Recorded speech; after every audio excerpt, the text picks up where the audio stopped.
Hello and welcome to Getaway Day. This is This Week in Baseball for the week of June 27th, 2024. And we're going to kick things off by talking about the Mets. Mason, the Mets have been just killing it in this last month of the season. They have really picked up their offense, and the pitching's kind of done enough despite some deficiencies in their bullpen. They're winning a lot of games, and they find themselves uh, right around 500 after a really terrible start to the season. Yeah, so this all started with one massive acquisition by owner Steve Cohen. He brought in right-handed starting pitcher Grimace from the McDonald's franchise of characters. Grimace threw out a first pitch sometime in the beginning of June. I don't know the exact date, but I think it was It kind was of mid June. yeah, It was mid mid June. June. Because then Yeah. he threw that first pitch, and then they went on, I believe, an 8-game winning streak. Seven game winning streak. 7-game winning streak. Yeah, so this Mets team took themselves from being completely irrelevant, out of contention in a division that is sporting one of the best teams in baseball in the Philadelphia Phillies and the first wild card team in the Atlanta Braves, who are also 10 games over 500, and brings the Mets now in front of the Nationals, who've been playing incredibly well for a young team with zero expectation. But yeah, the Mets are 1 game below 500 as we stand right now. They're back to a positive run differential, which means that their offense has been killing it recently. Yeah. Um, I'll give you some numbers on the offense, and then we can try to figure out how did this happen? How did they start doing this? But just at a team level, in the month of June, they are the best offense in the league by WRC plus 146. Um, they're hitting 287, 354, 504 as a team, and they have, let's see, they've scored the third most runs in Major League Baseball since June 1st with 123. Um, that's kind of cool, but it's also a bit unexpected because of how bad they were. But maybe we shouldn't be surprised because I feel like it's just a bunch of their star players getting back to doing what they do, like Lindor. yeah, I mean, this is a team that I think was, uh, it's safe to say, was underperforming A lot, yeah. for a significant portion of the season. And Lindor here, I'm just getting his game log pulled up. Basically, in the month of June, Lindor even started the month of June kind of cold. He's had a lot of. Oh no, sorry, I'm looking in the wrong column. I'm looking in the doubles column and seeing a bunch of zeros. Apparently, that's not the same thing as the hits column. No, Lindor basically in the month of June has just been on fire. He's only had Yeah. 1, 2, 3, 4, 5, 6, 7 hitless games in the entire month, and we're now 20 games into the month. So, and he's got more multi-hit games than he has hitless in this month. So just even getting that batting average going has been a huge help. He's contributed 4 home runs, um, quite a few steals. Like he's just, it seems like Lindor is jump starting this offense. Like Yeah, just, totally. And there's other, you mentioned underperformance. I think a guy that all the underlying numbers said that he was doing what he normally does in Brandon Nimmo, but he wasn't getting any results to show for it. And now here he is. He's just like rocking it this month, like 5 home runs, 19 runs scored for Brandon Nimmo. Like they're making stuff happen at the top of their lineup, and then they can set up for the big boppers like Pete Alonso, who has 4 home runs of his own. And then the guy I really wanted to mention was Mark Vientos, who looks like um, a guy he could be. He's essentially new Pete Alonso. Like that seems like really weird to say, but if you go back and look at what Mark Vientos did in the minor leagues, he essentially did the same stuff that Pete Alonso did as a minor leaguer. He's got insane raw power. He just has not really found like defensive position. He can be a middle of the order type bat for the Mets. Yeah, and this season, Vientos has kind of taken because he had a hot start to his career, didn't really show the power, but was getting like um remember when I said my brain wasn't working? I keep looking at Yeah, the wrong columns. Vientos was terrible to start his career. But no, he came up this year and he was really hot to start this season once he did come up because he was not on the opening day roster, if I recall correctly. But I think since that's right. then, he's put up a 297, 349, 576 slash line with 9 home runs. He's doubled his walk rate from last year, cut his strikeout rate by 10%. Um, like Vientos is looking every bit of a legitimate hitting threat here in the majors. Yeah. He hit a home run at Wrigley over the weekend. It went into the batter's eye in center field. Um, that's like Sammy Sosa territory. Like no one hits the ball over there. Yeah, that's not the part And where the wind blows out. no, no. And But he had two more home runs in a game earlier this week. It's like I he's scary. I do want to mention so the numbers that I just read for Vientos are in 34 games. Like he's not played most of this season. He was down in the Yeah, minors. I think he was injured for a little bit. So he's only played 34 games and he's got 9 home runs in that time frame. That's basically a 40 home run pace. yeah. And Like this is kind of zooming out here, but big picture, when you're making the Pete Alonso decision in the offseason, guys, you have Pete Alonso, who is cost controlled and younger. He's right we there. have Pete Alonso at home. Pete Alonso at Yeah, home. Mark Vientos. yeah, Yeah. exactly. Yeah, and that brings me to the other part of this Mets And team there's that, also a 6-year age difference. yeah, no, I said Yeah. age and cost control. Mm-hmm. So, um, with the Mets firmly back in the very muddled National League wild card picture, it's kind of looking like they're not going to trade Pete Alonso. They're not going to trade their 1 year rental type guys like Luis Severino, who's having a nice bounce back. They're going to probably just hold uh, and go for it if they continue to play like this for the next 3 weeks or so. Yeah. So the spot where this team is really not looking great is in the late innings in the bullpen, though. Like they do need to potentially figure something out there, and I think the key with that is that their guy Edwin Sugar Diaz, who they ended up didn't they send him down for a bit because he was really Yep. struggling? Yep. Um, or no, they didn't send him down. They removed him from his closer role. Yeah. Um, but he's finally kind of started to earn that role back. But then he just got or ejected before throwing a pitch here in I can't think of which game it was or what It day it was was. Sunday night against the Cubs. Sunday night. He got ejected for having a foreign substance on his hand that so I'm gonna quasi quote. Basically, the umpire had said it definitely wasn't just sweat and rosin. I've felt that hundreds of times. Like this was something stickier. So they ejected Edwin Diaz. He was suspended for 10 games. I don't think it was shortened on appeal, was it? No, they never have been. Every one of those suspensions has never been changed. They've always been upheld. So they didn't even bother to appeal.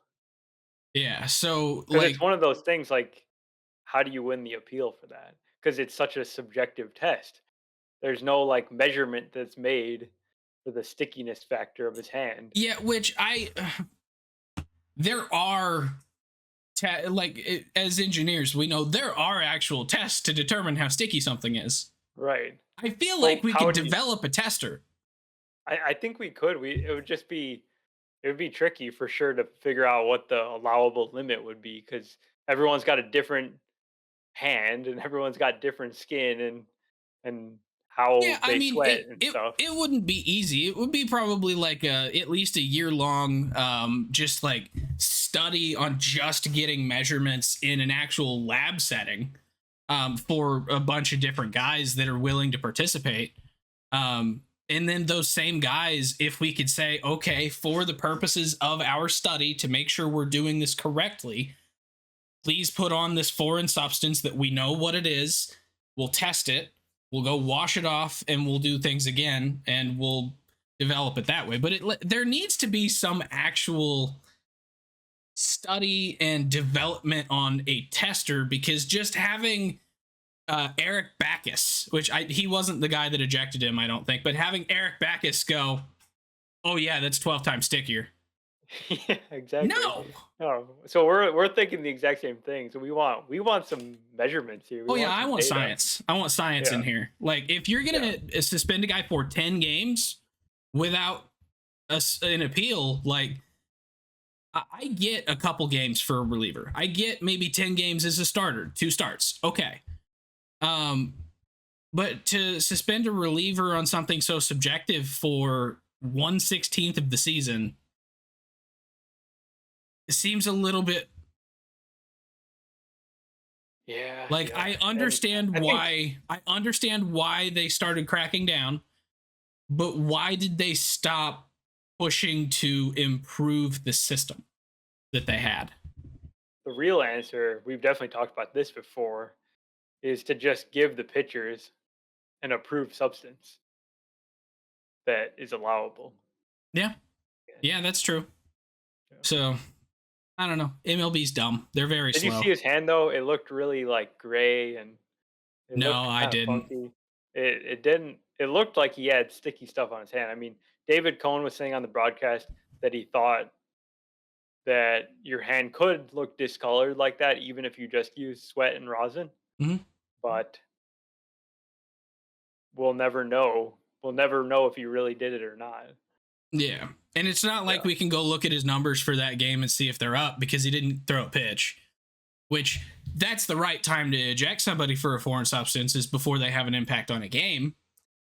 But also then there's not even some like um uh, uh shoot, what's the word? Um Not consequential evidence. The circumstantial evidence. There's not even Yeah. circumstantial evidence to say, oh yeah, he definitely had something sticky on his hand. It's Yeah. just bye. We'll see you in a week and a half. Pretty So much, yeah. But getting back to the Mets though, they now have to weather the storm for 10 days without their closer, and like you mentioned, their other relievers are not the best. They had Reed Garrett, who looked unhittable at the beginning of the year. He's kind of turned back into a pumpkin. They've got other guys like Jake Diekman, Adam Ottavino. They're like okay relievers, but it's not a strength of the team. so who was the and I realize one game does not make or break a bullpen, but I think last night's game against the Yankees was kind of telling to a point. I mean, it's the Yankees, so like they're really good. And they're going to get a lot of hits, but in that 8th inning, uh the Yankees ended up putting up 5 runs, including a grand slam, I believe. Um, I judge. yeah, by Judge, and that was off Garrett. Yeah. Yeah. So I don't know. Inning in a third. Don't even Only get me started on bad bullpens right now. As a Cubs fan, it's been okay. really So brutal. actually, that inning, Garrett gave up the home run, but he only was responsible for one of the runs. I see. Ottavino came in, gave up 1 hit, 1 walk, and got an out. And then they brought in Young, who gave up 1 hit, 1 walk, and got a strikeout. And then somehow a third person ended up on base. Uh I don't I don't actually know who the third person to get on base was. But yeah, and then the grand slam. So like there was 5 runs scored that inning on 3 hits and 2 walks. So Yes. I But think the Mets. So that brings me to the kind of more big picture, like future looking stuff for the Mets, because we know that Cohen is going to back the team. We know that they're going to get back in on big free agents and continue to spend most likely. But I think this Mets team is like really looking pretty good for the future. Just even with the guys that they still have on their team, they still have their core players like Lindor, um, and Brandon Nimmo, and then they've got these young guys like Vientos and Francisco Alvarez, we have not even mentioned. He's come off the IL and he's been fantastic. He's another guy just he knows how to hit. He's going to be a great hitter. yeah, and then add to that some young, high-profile prospects like Luis Angel Acuna, Drew Gilbert, Jet Williams, Ronnie Mauricio. Like they have a stockpile Yeah. of good young players too. So like long term, I think this Mets team is potentially going to get really good. Uh-huh. I, Yeah. now none of those prospects are pitchers, so That's a great point. Yeah. With the pitching staff, that's I think the thing that holds them back, especially for this year.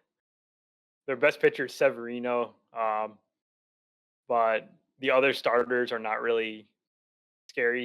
You got like Tyler McGill and Jose Quintana. Jose Quintana and David Peterson. Like they're all kind of back end type guys, and then Severino is like a two or a three maybe. So Yeah. So it'll be interesting to see how they kind of go the next couple off seasons. I think you're right. Kind of it seems like this is making the decision on Pete a little bit easier. And if the decision on Pete is to not keep him, that opens up a substantial amount of cash to throw at some starting pitchers, some high leverage relievers. and on the Like, other hand, if you're Steve Cohen, maybe you just do both. You know, maybe yeah, you I sign mean, Alonso and you sign Corbin Burns. he is like the franchise fan favorite player. So there is a lot to be said for keeping him in the fold. Absolutely, yeah. So Yeah, we saw the Judge sweepstakes a couple years ago. Like the Yankees were going to do whatever it took basically to bring their guy back. Him wanting to come back also kind of helped, and I think Alonso is the same way. He would want to be back on the Mets, I'm sure. yeah, it kind of definitely feels that way. Like he's not a guy that really seems to be vocal, I guess, about kind of his wants and needs, but he does seem to really like being there in Queens. Yeah, I So, mean, how could he not? They love him there. I mean, they could Um, win a couple more games and he might like it more. yeah, yeah.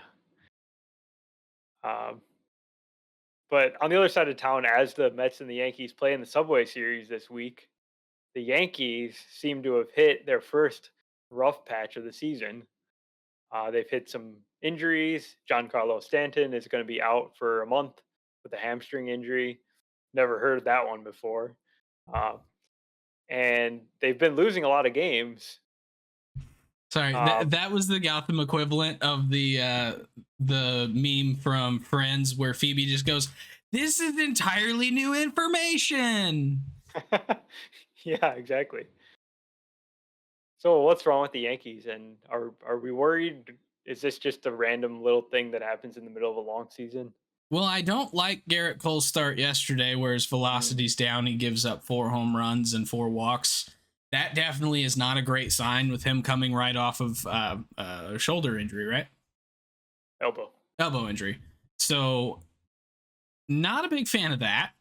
Um, the rest of the rotations, like up to this point, has been pretty locked down. Um, so from a pitching standpoint, you're not too terribly concerned, but like the offense seems to have just petered off. Yeah. Um, Remember those times like 2 years ago when Judge was the only guy in the lineup that was doing anything?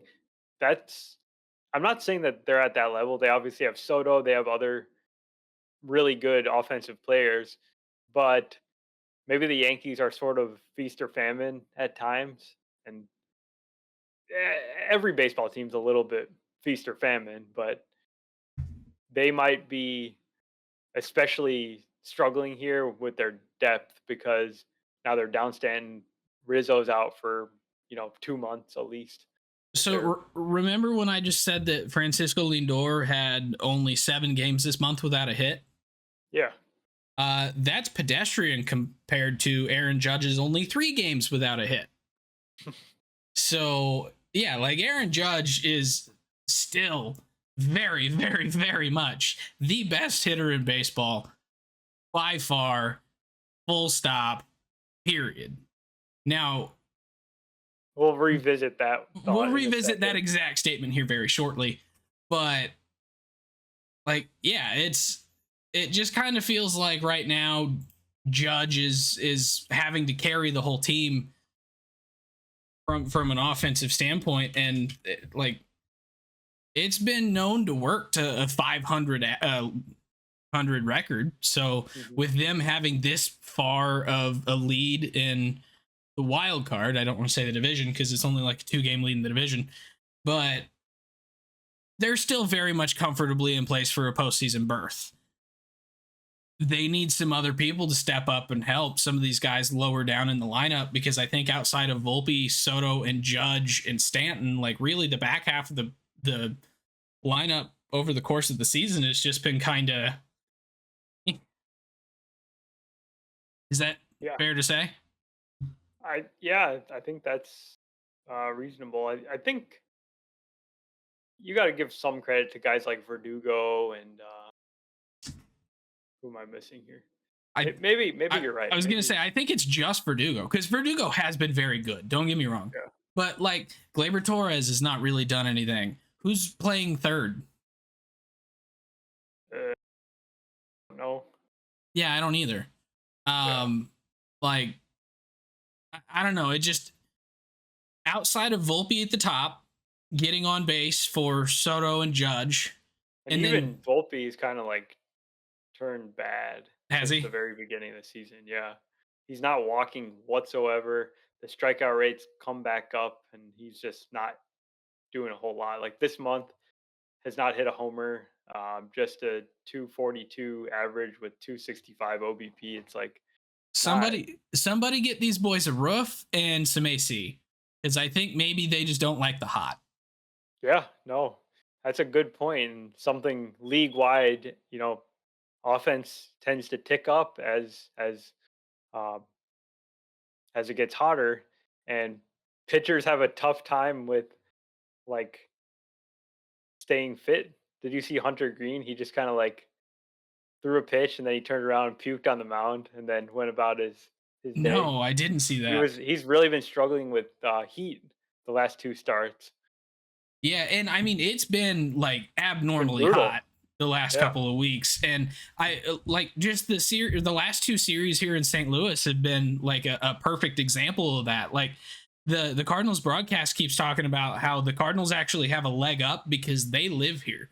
Like we're used to having like 100-degree, 80% humidity weather. It's awful. We hate it, but like the players are a lot more used to it than the guys from San Francisco, the guys from Atlanta, where it's hot, but it's not nearly as humid. So, like, you see these guys coming and trying to just play in St. Louis, and they're sweating through their shirt in the first inning. Like, I realize this is a different series, different team, but Bobby Miller yesterday against the White Sox, did you see that? No. Uh, 20 pitches in, and his shirt, there was not a single bit of dry on his shirt. Like it was 4 shades darker than his gray pants. It was nasty. But like that's how bad it's been here in St. Louis, Chicago, like all of these central cities. Bobby And Miller should be used to that. He's from Chicago. well, yeah. But this heat wave has hit the eastern seaboard too. So like New York has been abnormally hot. And it's like I kind of wonder if that's playing a factor in it. Could be, yeah. Um, yeah, I think I'm not at the point where I'm gonna say that I'm worried about the Yankees. I think they're just having a tough time with the injuries, and they're gonna probably just be fine and bounce back. Uh, any thoughts on Ben Rice? I haven't actually watched him play, but he makes some good minute rice. Yes. So Um yeah, Ben Rice. no, He's he's he's kind of come up and become almost a household name already. Yeah, a little bit. Like, It's kind of fun when guys come up and immediately have some success, and that's not something that we see that much of recently. It's well, and like especially every with the Yankees, you don't really see a prospect coming up and taking over during an injury. There's usually another vet that's somewhere in the system that ends up taking that spot. So it's kind of a twofold cool thing there. They actually promote a prospect and he starts hot. Yep, that's a good point. Yeah, let's talk about this thing that we alluded to a couple minutes ago. Aaron Judge, you say, is by far The the best best hitter. hitter He is by in the far league. the best hitter Right. in I'm Major League repeating what you Baseball. said. Yeah. Yeah. Well, And I know you're repeating it. I'm putting extra emphasis on the important word because I know yeah. where this is going. So the other guy who's got a case, like a very good case to be the MVP of the American League, or at least certainly he's like in the right in the middle of the conversation, is Gunnar Henderson, who's just had a massive breakout in his second full season with the Orioles, where he now is up to 26 home runs and slash line 289, 388, 620 slugging. I mean, that pales in comparison to Aaron Judge's 701 slugging percentage. Oh, I get that. is that including his stats from today? I believe so, yeah. Okay, because I was going to say those numbers aren't what I'm seeing, but yeah, that makes I'm sense. looking on MLB.com, so I got a little live Okay, stat. yeah, so they're updated with his current game. Yep. So It you say increased by that. far, I It say, increased that much from a 3 for 3 with a homer game. oh yeah. Dang. All right, I Yeah. see you, Gunner. So you say by far, I say the gap is not that crazy. Like it's not a big gap. Okay, well, an hour ago before this game, it was significantly farther apart. Hey, Because Gunner's coming for number one. Aaron Judge, casually batting 304 with a 428 on base and a 700 slug What if I told you that went up today? 306, 431, 701. and 29 home runs, which had through 81 games. He through 81 games has the same number of home runs that he had in 2022, which I don't know if you guys remember this little, it wasn't talked about very much, but something that happened in 2022. Aaron Judge hit 62 home runs, set the American League single season record, won an MVP. So same number of home runs, but his batting average, on base percentage, slugging percentage, strikeout rate, walk rate, they're all better this year than they were in 2022. Yeah. Like, this man has improved over a season that only he has ever done in Wow, the American League. that brings up an interesting question in my mind because, like you're saying about 2022, when there was just crazy coverage of the season that he had, and well deserved. It was an unbelievable, very remarkable season. This season is, like you're saying, is better, but it's not getting as much coverage because it's the second time it's happened. Yeah, I mean, it's the same thing with Shohei. Like, Yeah, Shohei it's has like been doing the same fatigue. thing for years, and Yeah, people are starting to, I don't even know if it's fatigue so much as just taking it for granted. it's LeBron James syndrome. Yeah, but the other thing that people seem to be forgetting, especially with like the hitting from Otani and Judge and Gunner this year, is like the major league batting average in the last 30 years has come down about 30 points. Yeah, the average hitter this year, I think the average batting average is like 240 or Yeah. 238 or something. Yeah, in the late 90s, early 2000s, I believe the league average was somewhere around 265. Like, there wasn't a ton of power in the league, but there was a pretty good amount of contact, a lot of guys getting on base through base hits. But it has drastically fallen off, and Aaron Judge is hitting 304 with 29 home runs.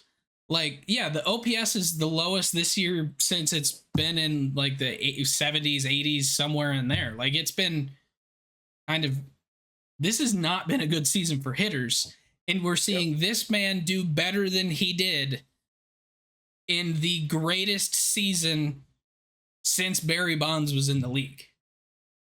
Right. And 22 has parallels to 24 in terms of the offensive environment. It was a year where who hit the second most home runs in 22? I think it was Schwarber, and he had like about 41? 39 or Yeah, something. I think Like it was just he over 40. he was like the gap between 1 and 2 in home runs was unbelievable. Yeah. That's where Gunner comes into this conversation. He's keeping it close. He's just a few home runs behind Judge midway through the season. Plus, he's doing it with stuff that Judge that he does better than Judge, like run the bases, play shortstop at a incredibly high level. Yeah, I It's mean, it's Gunner's awesome. got 8 more stolen bases. He plays a more premier defensive position. Granted, center field is a pretty premier defensive position. Shortstop is like number one in the center field too. So he's doing it at a more elite position. He's better at that position than Judge is at his position. Correct. Yeah. He's got the speed, the base running ability. He hasn't really gone crazy with steals, but 8 more steals is not insignificant.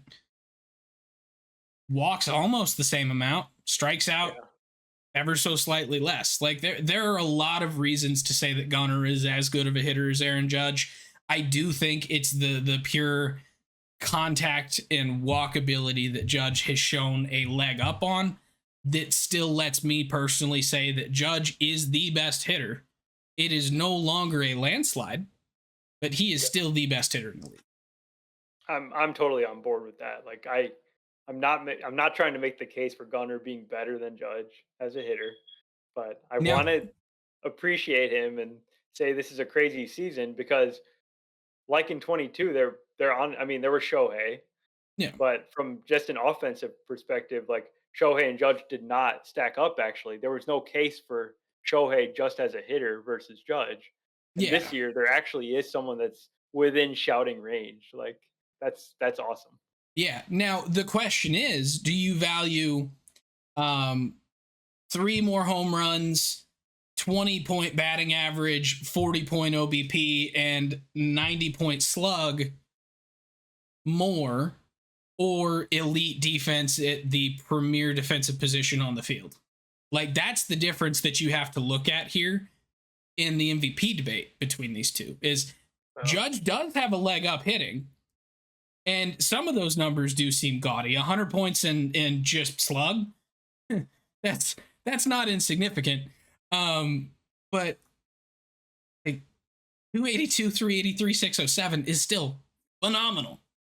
yeah, I think I came into this conversation kind of wanting to back Gunner here just cuz I like him. Yeah. But looking specifically at like OBP in 2024 when the league OBP is like 310 or something, it's abysmally low. This offensive environment is awful, and that's like a conversation on its own. When you see that Aaron Judge's OBP is 431 this year, and he's got what over 40 points edge over Gunnar Henderson, that is so valuable.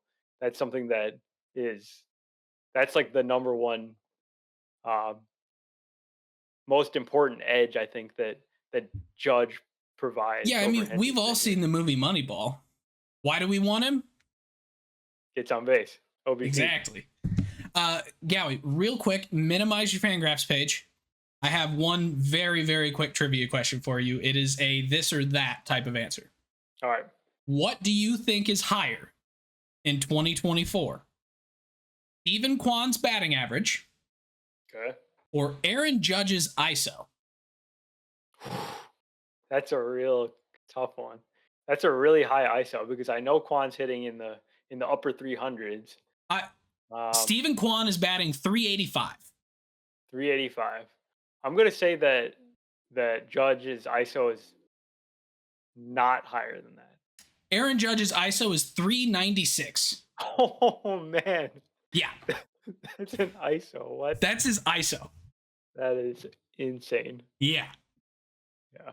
Whoa. For those of you unfamiliar with ISO is your isolated slugging. So it's basically the difference between your slugging percentage and your batting average. So So it's basically your rate of extra base hits. yeah, Yeah. So basically 4 and 10, Aaron Judge is hitting a double, triple, or homer. yep, Unreal. yeah, yeah. That's just nuts. All right, you can reopen your. Okay. Back to my windows. Yeah. All right. So let's talk about some other stars, Gunner and Judge. We can talk about them all day, but we've got some All Star ballot counts to report on here and talk a little bit about our own kind of methodologies for selecting All Stars. Well, so I will tell you, number one in All Star voting across both leagues, Aaron Judge. You might be shocked, Okay. but he. I thought it might be Shohei, but okay. Nope, it is Aaron Judge. He has 2,375,200 votes. Shohei Ohtani has 1,773,000. So there's a 750,000 difference between the two, basically. But yeah, so just kind of looking through some of these players, like there's a lot of them kind of make sense. Mookie Betts and Trey Turner leading the shortstop race right now. Alec Boehm in just a stellar breakout season is demolishing Manny Machado at third base, and those are the two that are going to go into the head-to-head most likely. Bryson Freddie, Shohei and Marcelo Zuna. Like, you've got Fernando Tatis, Christian Yelich, Teoscar Hernandez, Brandon Marsh. But then you've got a couple of guys that don't seem to make a whole lot of sense, right? So Jurickson Profar, before the season, you'd be like, what?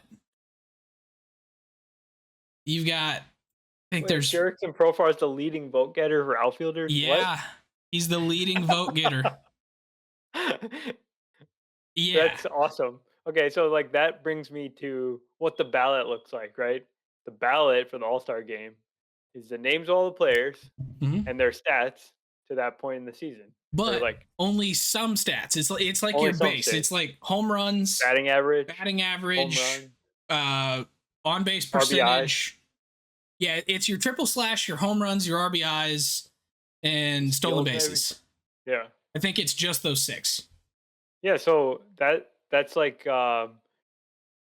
it's low hanging fruit. Like when you just are lining up the numbers, you see Jurickson Profar, he's batting 317. He's got like a bunch of home runs and he steals some bases and he's got a bunch of RBIs. It's like, all right, I got to vote for this guy because the rest of the outfielders have been pretty lackluster.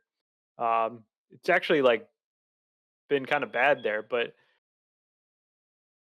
what do you think about a guy having like a one-off season that's so good that he gets rewarded with an all-star appearance? Like, I think it's cool in some regard because it's like that guy actually had an awesome half season, but I'm not sure if that's like in the spirit of the All-Star game. So I think that I think the important thing here before I give my thoughts there is that there are 2 ways that a player can get into the All-Star game. There is the fan vote, which determines the starting lineup. So those 18 players, because starting pitchers are not chosen by the fans, those are done by the league. But those 18 players will start the game. Everyone else is filled out by the other players voting, the managers voting, the just the various coaches. I think there's like 5 coaches per team that get a vote or something like that. And then they take those votes and determine who the rest of the All-Stars are going to be.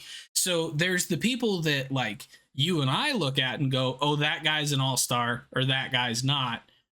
Well, they still very well could be, and you could have a guy like a Jurickson Profar in a one-off year get in, even if he's not voted as a starter. Yeah. That's And true. so I very much believe that that is in the spirit of the All-Star game, to show the best players in the league in general and the best players in the league that particular season, introduce new young really good players or breakout stars to a broader audience. I think that is the purpose of the All-Star game. And so the way that I typically vote is I will go and I'll pull up the ballot and I'll look through just the stats that they give me there.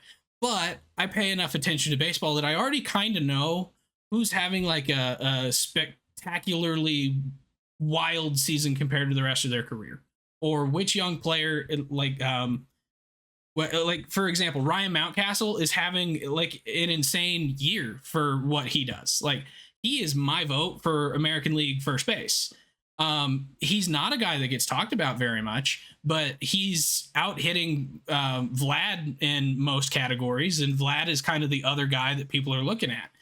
Um, and so Mountcastle is a guy that I think people need to see more. He was hyped as a prospect before. He didn't really break out immediately. There's other guys on his team that have surpassed him, but he deserves to be there as the starter because he's the best player in the league this season. So that's why I vote for him over a guy like Vladimir Guerrero Jr., who is the biggest star first baseman in the American League. Period. No ifs, ands, or buts. Yeah. By the way, that first base in the AL is like pretty rough. It's not a Yeah. good group right now. It's kind of weird because usually first base is a position where you have a bunch of offensive stars. And Yeah. this year it's like after Mountcastle, Guerrero, and Naylor, it's like who are these guys? And like they're not good. Yeah, Anthony Rizzo's out with a broken arm, like, and he wasn't really that amazing beforehand anyway. Right. Um, but yeah, but so my kind of philosophy is, if a star is doing their star thing, they get it. Like, Aaron Yeah. Judge is one of my votes. Juan Soto was a vote. Kyle Tucker was my third. Those just so happen to be the three best outfielders in baseball this year, and they're the top three vote getters. So, like, yeah, I'm with everybody there. Those are the starters. But for me, I don't think any catcher has been so stand out that I actually gave a vote to a guy that you're probably going to be like, well, that doesn't even make sense for the way that you typically vote. I voted Logan O'Hoppe for catcher. The dude has had Interesting. such a really really good underrated season. He is the best player on the Angels, so that's helpful in my book. The best healthy player on the Angels. Let me clarify. Um, Taylor Ward. I think I'm still taking O'Hoppe. Okay. Um, but he offensively has not been that much different than Adley. Like, he's a little bit back, but defensively he's been really good, and I think there's a lot of reasons that he deserves votes. So I threw him a vote. Um, but I know you vote entirely different. Like, I look at some of these guys that people don't know, and I give them votes for starters. That's not typically how you do it, is it? No, I think my typical thing that I do is I want to populate these rosters with like the biggest stars in the game, and usually that is just that just happens naturally because the stars are the ones that people vote for because they're well known and they're typically having the best seasons. Like third base in the AL, Jose Ramirez. That's like the easiest single one to vote for in the entire ballot. It's like IKF. so simple. IKF. IKF. It's like this guy is the perfect all star because the way he both represents his own team. He's been like a mainstay in Cleveland for so many years. He's been in the All Star game a bunch of times too. And I want to see those players in this game. Like, I don't care about Jurickson Profar. Like, it's cool that he's having a good season, but I don't necessarily think he needs to be an all star. Even though the other thing that kind of makes this whole conversation moot is that there are so many guys that bail out of the All Star game. There's so many injury replacements and things. Everyone ends up being an all star anyways. It's not like it's a super exclusive honor anymore. Well, which is another part of why I will give votes to these young guys, because Yeah. there's enough guys that are going to back out that, like, people are going to become all-stars just because they're the next guy up. And some of these guys that I think are playing like an all-star deserve the recognition of, like, hey, I'm playing this well. I'm going to be here anyway, but it's like there's a little bit more I mean, they don't really count it differently, but there is something to be said for being voted an all-star by the fans and being like the last guy on the roster on a player and coach vote. So Yeah. I think there's part of it that for me is like, let's recognize these other players that we see that we're like, they're really good, because Kyle Tucker's still out with an injury. So he's not going to play. I mean, he probably will be back by then, I think, but he might be back now. I don't even know. He's not back, no. No, but you get But my yeah, point. no. No, yeah, I understand your point for sure. Like Stephen Kwan's the fourth guy in the list, and he's having an all-star season, right? By your definition. Yeah, yeah, absolutely. Yeah. Um, but like, my thing is for more of like your Ryan Mountcastle. Your if there were another another third baseman in the National League that were playing well, like Alec Boehm would not be the lead vote getter, most Well, likely. that's one that I struggle with because yeah, Alec Boehm's having an awesome season for sure. But before this season, no one's saying Alec Boehm's a star. Everyone's saying Manny Machado is a star. So does Manny Machado deserve to be on the All-Star team even though he's having a bad No, season? He's clearly a star. I don't think he deserves it. I think there's other Austin Riley. Yeah, I could He's see having a that. worse season than Machado in some ways. Is he really? So what do you do there? Yeah. You did the exact same thing, but for a different guy, just because of the way you Can we vote extra shortstops and have one of them play third? sure. All right, because Yeah. there's so many shortstops that we could throw in here. Like between Mookie, Trey, and Ellie, there's three right there that probably all deserve to be in.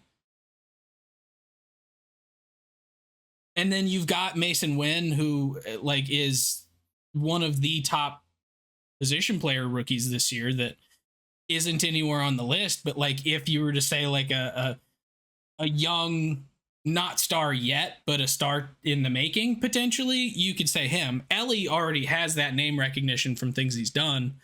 So like, it's a little easier to say him without having the long track record. But like your Betts and your Trey Turner are your two, like, these guys have been stars for a long time. Also, Mookie just happens to be one of the best hitters in the league. Hurt right now, which sucks. Broken hand, so he's probably going to miss the All-Star game. But Some of these things are funny. This is the first time I'm looking at this, but the Cubs don't have one guy in the top like 7 in any position. They have Cody Bellinger at 8th in the outfield. Nico's at And Suzuki. 9. Yeah, this is like that's very rough. How do you guys not have a catcher in the top 10? God. But CES is 10th in first base, and he has played like 20 games this season, and he's out for the season. yeah. Yeah. Yeah, he's getting surgery on the 11th of July, and it'll be a 3-month recovery time. How does like Michael Bush not show up on the first base list? He's the one that actually deserves to be like in the top 5 probably. Eh. Is he like not on the ballot or something? Um, That's bizarre. I think he is. I think he's the first baseman for the Cubs on the ballot. Apparently the fans don't even know who Michael Bush is. Yeah, where's Ben Rice for all American League first base? Seriously. Um yeah. So All-Star game. How many do you know what the next step in this process is? Like it's going to go down to 2 at each position. Correct. So it'll go down to the top 2, and then it'll be a head-to-head vote. And the winner of that is the starter for the game. And then the other one does not have a guaranteed spot on the roster. Yeah, wow, this is kind of crazy. We're coming up on July here, which means there's really just about 2 weeks 2.5 weeks, and then we'll be at the All-Star break. Yeah. So I think next week is probably when the first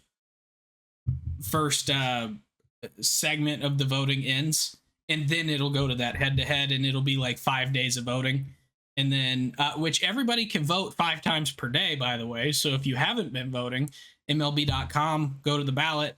You have to put in an email address, but you can opt out of all of the marketing emails. They might still send them to you, but you can opt out. But yeah, so go put in your votes if you don't like who's in the lead right now. I'm gonna vote for Michael Bush a lot. Do it. See if you can Okay. get him. See if you can get him to crack the top 10. Start an entire like Twitter revolution. Michael Bush to the All-Star game. Yeah. Yeah. I'll try. Do it. And then let's do one more here. Brian Reynolds has the longest hitting streak in 2024. It's 23 games and counting for the Pirates. It's more games than the Pirates have won in the last 12 years combined. Yes. Yeah. It's again with the way that hitting has been this year, for a guy to actually be doing it like so consistently, like Brian Reynolds, for several years now. He's like just a steady player. Yeah, he is to a lesser extent, he is to the Pirates what Aaron Judge is to the Yankees in 2022 and here in the last couple weeks here in 2024. Like he's the guy that's kind of keeping them afloat. He single-handedly puts up gaudy numbers that allow this team to actually win some closer ball games. Like the Pirates are 39-41 this year. Like that's not a bad record. They're just as bad as every other National League team. So but Brian Reynolds is a huge part of keeping them in this, because this is a team that could very well have just fallen off the face of a cliff. But yeah, him with Imagine if we saw like a real amazing hitting streak, like a 40-game hitting streak in this year of all years. How so cool would that be? I actually don't think it's out of the question, because the 23 is the longest so far, but there have been a handful of other players who have put up some really good hitting streaks this year. Like Yeah, Yandy's at 19 right now. Yandy's at 19. Mason Wynn had a 14, I think, at one point. No, 17. He was 17. Because it was the second longest for a Cardinals rookie in history. Like there's a handful of contact-oriented guys this year that have been able to put together long streaks. I think the difference is that we're in such a weird this or that space with hitting mindset that you have your Brian Reynolds, your do we still have Ted Williams in the league? Stephen Kwan. Stephen Kwan. Like we have a handful of guys who that's what they do. Luis Ariz, granted, he hasn't really had a crazy hit streak this year, I don't think, has he? He has. I mean, he's hitting for a great batting average for sure. Yeah, but so like we have guys that can string these together. I don't know that 40. When's the last time we saw a 40-game hit streak in general? It's probably been 20 years, hasn't it? Yeah, probably. I want to know now, but yeah, But it seems so unlikely in this game that we have today. It seems unlikely, but I actually kind of feel like we might end up with a 30-gamer at the end of the year. I mean, Brian Reynolds. I was going to say it very well might be this Brian Reynolds streak, but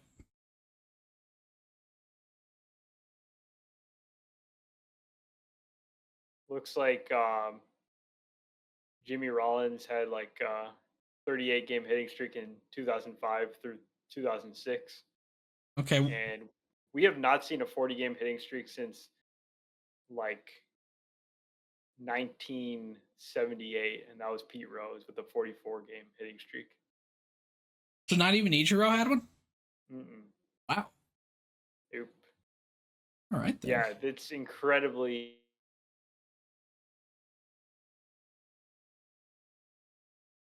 Oh, we just lost your audio, bud. Yeah, we lost your audio.